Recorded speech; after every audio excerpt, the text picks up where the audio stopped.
This battle is more of a sign of Yuna and Kind's ability to fight against the horror ring manifested, Rei judging their ability before taking over for them, meaning once again this entry knows what it should be doing and how to relate the idea that these people are skilled, and yet doesn't do it to begin with because Kobayashi is the writer.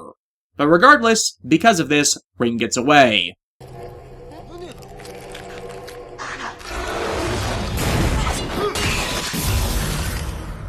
Again, not how horrors work.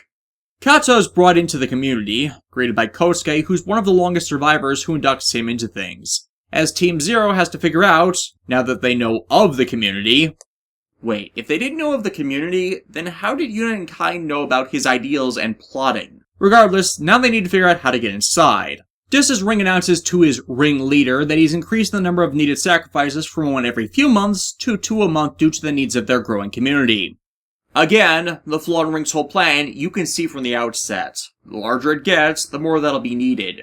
Once it reaches the point of there being needed 1 dead a day, well, you've not created a better cycle than the one that already existed, did ya? And again, see the other excellence of Thane's acting here in the body language. If I were to compare him to another actor, the best example I could name would be William Dafoe, simply due to the sheer dominating presence he delivers to dominate any scene he's in.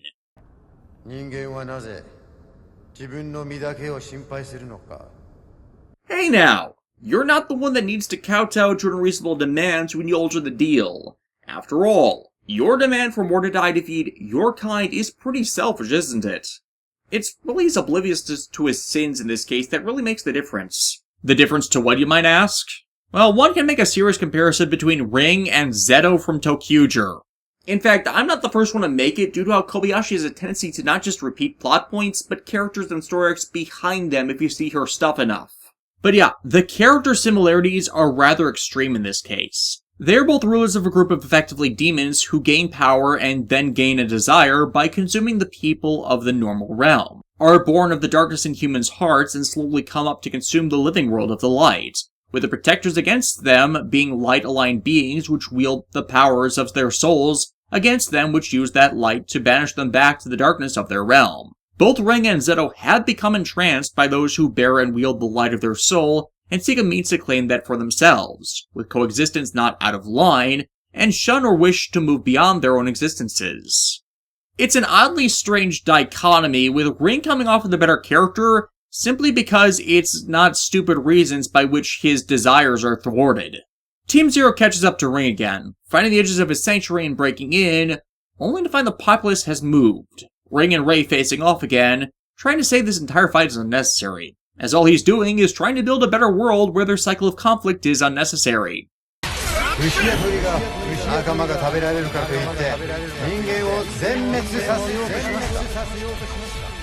Probably not, but cows are not the only things humans eat. We are omnivores. We can eat, and do eat, pretty much anything that can be found to be edible.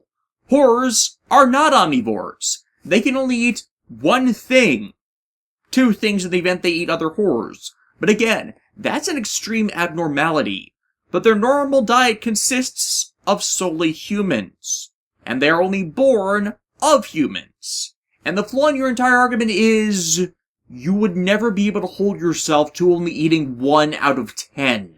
Really, the entire argument Ring makes here is a straw man argument in the same vein the alternates in Ryuki had a straw man argument, by not understanding the concept of self-sacrifice in that entire-sided thought experiment she keeps using.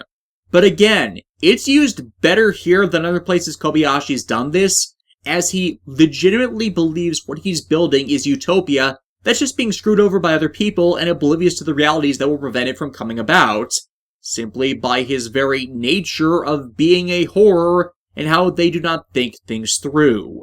He has this idea. He thinks he can do it, but is unprepared for the true reality which will prevent its fruition simply by the fundamental nature of conflict that exists between horrors and humans that cannot be curtailed, and he does not actually want to curtail, and it's not the human's fault as he so blames it on. However, Rei is unprepared for the skill and ability Ring wields his powers with. It's simply abnormal for a horror to do such. but all made possible by Iyu's song calming him enough so he can even act on more than instinct.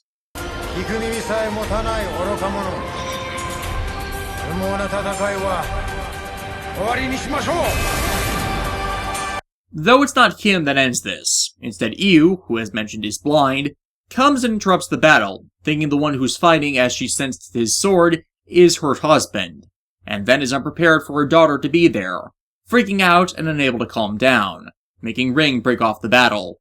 Though with all three collapsed, Yuna for some reason starts singing Iyu's song, which was taught to her by Iyu since, yeah, they're mother and daughter. The twist doesn't work, because we already know the relationship between Iyu, Yuna, and Kuroto, and them being the members of a standard nuclear family.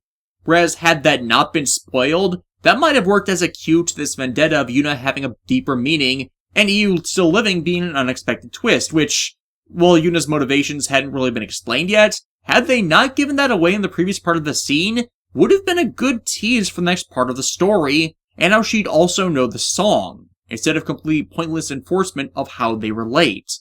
It would have provided a bridging contrast between the serene woman seeking peace in white, and the troubled warrior woman seeking vengeance in black, instead of it being superfluous. Then why is it helping a horror when that's not what it's supposed to do when horrors have no true soul? What it also does is heal injuries, as shown in a flashback to when Yuna was injured in training. Which even more reveals the three as family, but again makes the song not make sense in why she suddenly starts singing it when she should be unconscious. Said flashback is to at least a decade ago, and when Iyu was first taken by Ring during a battle with horrors. Her song enhancing Kuroto's abilities as a knight so much he doesn't even need his armor to slay multiple horrors. But because her parents were, well, idiots, they didn't train her to stay out of the way when they're fighting, thus leading to her mother being blinded and taken by Ring. It's never a credit to your story when the bad things in a character's past only happen because the people that should know better intentionally choose to ignore the dangers in breaking protocol. As Kain then explains to expand on the flashback, they all thought Iyu was dead until 2 years before the events of the series, when Iyu first disappeared 11 years back.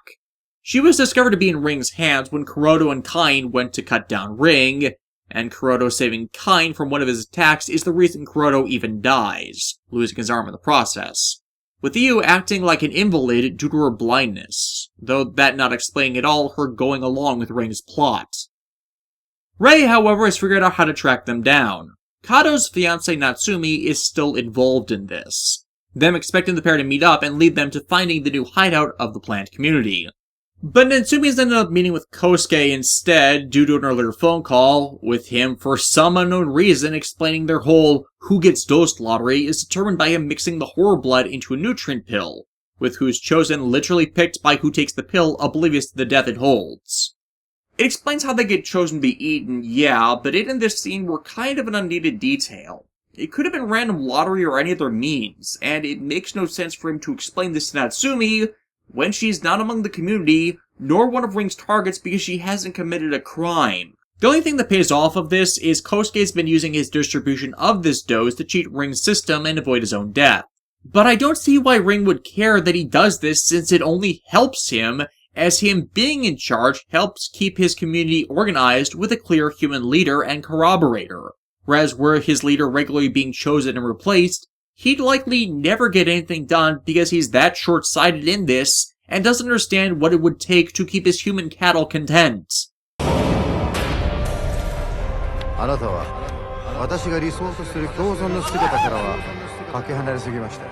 But again, he was facilitating your entire plan with his corroboration. Why should you care as long as any lottery is continuing so your disciples get fed? People are still being willing sacrifices. He was still working inside your system. What's the big deal? And moreover, why did he then decide to try and hoist someone from outside the community as a sacrifice if Ring didn't care who was chosen inside of it? It's not like Ring was singling him out to be the next one. He just wanted his demands sated. So why even go after Natsumi to begin with? It just raises too many questions. Now, it would make sense if they had fleshed out Kosuke's character, always the Achilles heel with Kobayashi and how, well, she doesn't. And instead that made him be scouted by Ring is he's a stalker and serial killer, and Ring's planned community he just used as a hideout to escape capture and punishment. Kato talked to him about the situation with his fiancée, and he on a whim decided that to be his next target, and it's Kosuke's actions that was leading the knights to him that made Ring finally decide to do him in because he endangered his operation. That is all within the modus operandi of existing within the ideas presented, and Kosuke does try to write himself off as nothing more than a Jack the Ripper-style stalker when Team Zero confronts him to try and cover for that only for it to fail. But there is a complete failure to bring that to fruition, despite having the running time to more than do so. I've been skipping around the story a lot as there are a number of slow repetitive scenes that frankly could have been cut down if they needed a space for more narrative. Not to say the story is badly paced, but there are just a number of things that could have been cut from it. Case in point, the entire next scene following with Rei, Yuna, and Kain, where Kain reveals that in addition to Ring, they've been ordered to cut down her mother. Yuna only now seeming to learn how Iu's tied up in this, and Rei getting her into another brawl where she finally collapses crying after the seal's power makes her unable to pick up the sword. This seemingly consistent with the lore, but again for contradictory reasons, as one of the things learned in that flashback is that her parents were the ones who originally trained her, which was just picked up by others. Thus once more, she should have no problems at all in picking up the damn sword. Ring talks with Iu again as she's calmed down, revealing she'd heard her song in a random battle long before he calmed her, merely having waited until she was on the verge of death to claim her. He is responsible for her mortal state, deceived her into thinking they were of alike minds, and then suddenly, she's his willing accomplice. As I keep saying, Iu being blinded by Ring's fake light is one of the big problems of this, as there's no signs of actual brainwashing on Ring's behalf that would have tricked her into ignoring that he's a freaking horror.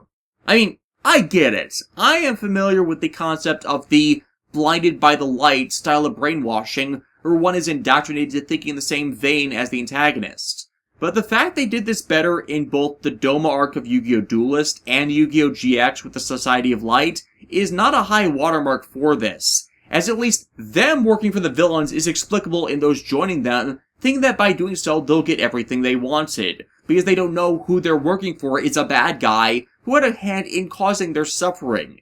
In Black Blood, Iu knows Ring is a horror. Iu knows what Ring is doing isn't breaking the horror cycle.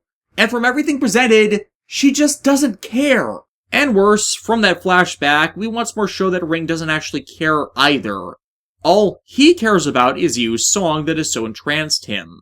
He has done this all for her. It's her wish for there to be peace, for there to be no more fighting, in the name of her daughter and her husband, so there would no longer need for them to be endangered. But that's a daughter she completely ignored to be with Ring when she was right in front of them, and a husband that died right in front of her that was trying to save her. The more you think about this, the worse a person and character she actually is. And once more without actual reason for why she would be culpable in what Ring has even done to begin with. After losing the trail thanks to Ring taking Kosuke, the group have a "The all is lost" moment! Rei then rallying them all with the cry that he's a Makai Knight, a protector and guardian of humanity. He doesn't care about ideology as flawed and obviously broken as it is, which he could easily tear apart if he so chose. All that matters is it's his job to cut down horrors, no matter what they are and where they appear. So with them finding the location of the new sanctuary, he just charges right in. T'inquiète, les Makai Kishi ne tuent jamais les humains. Sleep in the embrace of my feathers. I freaking love that sword.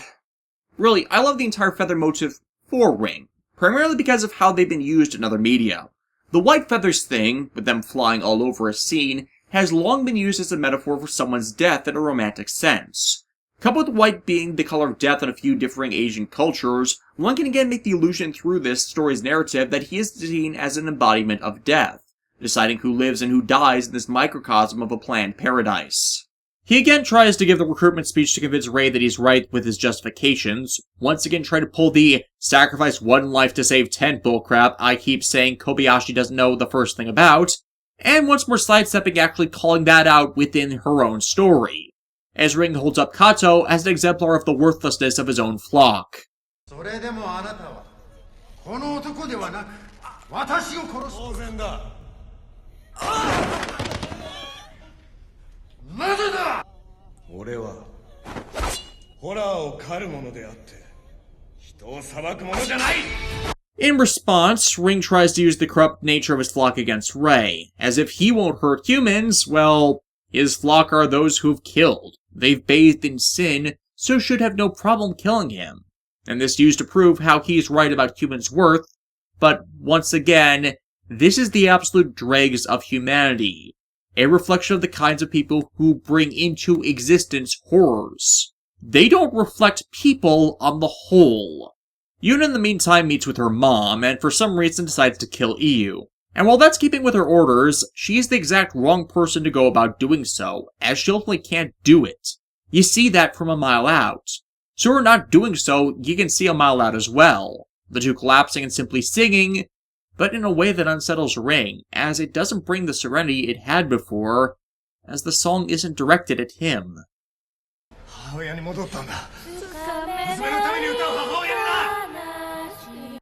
Then how did he become enthralled in the first place? Remember, he heard the song first to set this all in motion, meaning she never originally sung it for him, and yet it still had that same power to render him content. But because it's not for him, it instantly breaks his calm, making him fall back to his horror instincts and revealing that he is the one, the only, albino horror. Good look for old Lucy, isn't it? He tries to threaten her to get it back, to go back to his ideals, but it's too little too late, and we are once more shown how much of a hypocrite he is. Then not even seconds later, he eats her. Revelation of his true monster nature sends his flock running, with Zero standing in their defense.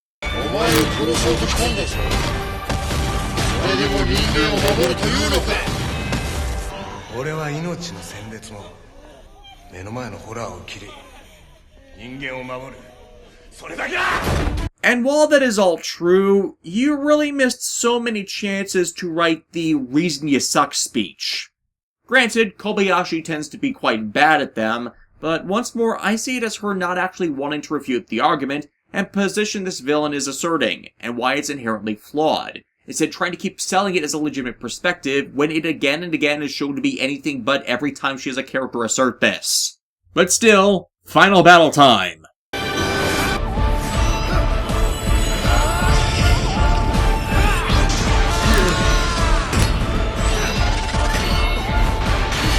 And in the money shot of the miniseries, Rei engages Ring with Ginga, with Yuna playing support and weakening Ring with the repetition of the song, it calming him enough so Zero can finish him off.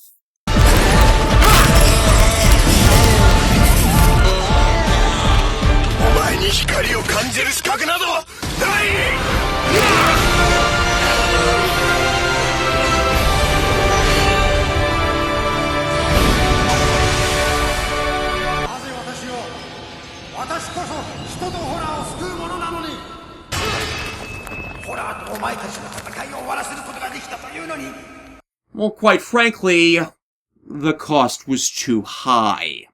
He of course doesn't say this, so they can end things on the note that Rei selfishly destroyed the last best hope for peace when he was anything but.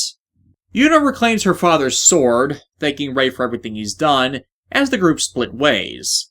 Kain and Yuna going back to whatever they were doing, as Rei relaxes back at Bar Lupo, the owner explaining the in-joke of the bar, and its role in him supporting the Makai Knights as Rei's friend and confidant, which admittedly after the previous series, he was in sore need of.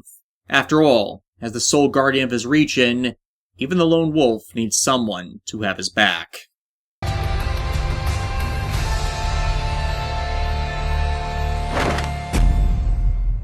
Zero Black Blood is not as good as I originally thought it was. And I can pretty much pin it down to the cause I've stated since the beginning, Yasuko Kobayashi's own problems as a writer and failure to research the lore of any pre-existing series she makes an addition to. Unlike Hono no Kokuin, where I find it more intrusive so it's resultantly more destructive, her making characters do things that make no sense with regards to the story, and the presented contradictions does now bog it down with problems I simply wasn't aware of before. And that does detract from the story overall. Likewise, her refusal to actually have the heroes call out Ring as I have, despite it being so freaking obvious what's fundamentally wrong with his plan, is obnoxious as she keeps doing that with her characters, facilitating the idea that such villains may have a point, when the reality is what they spout is a lot more complicated than they make it seem and won't actually work out how they think it will. It's frustrating as that is how a character in such a predicament should act when it's a battle of clashing perceptions on the world. To not do so is to leave the matter unaddressed and still open it up for idiots to potentially continue to spout it wrongly. And as she's done this in at least 4 of the series she's written, makes it all the more insufferable, as anyone should be able to call this out for the nonsense it is if she would actually let them. I mean, she's got this complex about how the world must conform to absolute powers and rules, with one of the characters who tries to defy it ending up having a disastrous fate, but time and again when such a character who is in defiance of it, her chosen villain, she fails to deliver on the follow-up that shows how their plan or ideology, wish or desire, is actually wrong, instead continuing to sell it as legitimate even as it crashes down around them. Ray, despite this being his miniseries, barely does anything when you get right down to it as well, this more being Yuna's story and that of her family's, and Ray's just dragged along for the ride. While you can kind of have the idea that the original Garo series was Kaoru's story, and that Makai Senki was more Koga's due to Kaoru being the viewpoint character for a lot of chapter of Black Wolf, it seems to not use the Teto character very effectively, though Rei Fujita is certainly giving his A-game and gets a lot of excellent moments. But for a story starring Zero, it has very little to do with Zero. He's just swept up in everything and has to do his job to get out of it. Again, had he been given the chance to voice the reason he sucks speeches this entry sorely needed to tear down Ring and declare loudly every way by which he was wrong, that would have mediated things as him just getting fed up with how pretentious Ring could sound. Despite that, however, this miniseries just absolutely belongs to Thane Camus as Ring, certainly giving the most solid and menacing performance of the main Garo villains we've had to date, with Jinga and Goldstorm a close second. And whatever negative about it there is, it's certainly worth watching for him. Riria as Yuna as well does a lot of good work here, getting her more of a chance to show herself as an actor in this 6-episode miniseries than she ever actually did in 48 episodes plus movies of ToQger. I mean, how sad is it a show that's 8 times longer than this couldn't at any point pull off what she did here, despite both being written by the same person? Again, it is a long-standing problem with Kobayashi that she doesn't write the best of characters, and more often relies on an archetype that has things we're told about them, than building an actual persona. We do have that here with Yuna, with her being a transparent, watered-down copy of Rekka, only lacking in any way the competency of said character. But at least with this being a personal story about her dealing with unsettled scores involving the things her mother has caused in concert with the horror, it has enough differing notes to not feel like a ripoff of the earlier and far better Red Requiem. And I did get a better feeling between her and Kain of the mentorship relationship they possess than Rekka did with her companions. Primarily because Riria's better at emoting, even though her screaming and crying at every little thing that went wrong did get obnoxious, as it made clear she didn't know how to deal with things instead of deciding to seek a solution to them. So ultimately, Zero Black Blood is decent, but in comparison to everything else Gar-related, pretty damn underwhelming. Context is a bitch, though that should serve as more evidence for people that I don't really have any nostalgia goggles when doing these videos. Next year, however, I hope to finally get to Makai no Hana to return to the Saejima line, and the full series that got me to even do all these videos on Garo, which promoted in the first place. See you all then.